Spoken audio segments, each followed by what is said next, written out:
जो मैं आपको इसका रिव्यू बताने वाला हूँ वो सुनकर आपके होश उड़ने वाले हैं। और जिस प्राइस पे ये मैंने परचेज किया था वो जब बताऊंगा आपको वो आपके मुंह से निकलेगा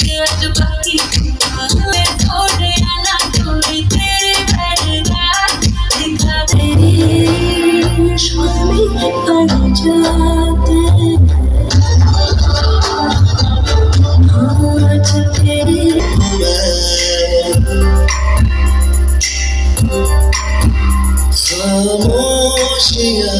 तेरी सुनो और दूर कहीं ना जा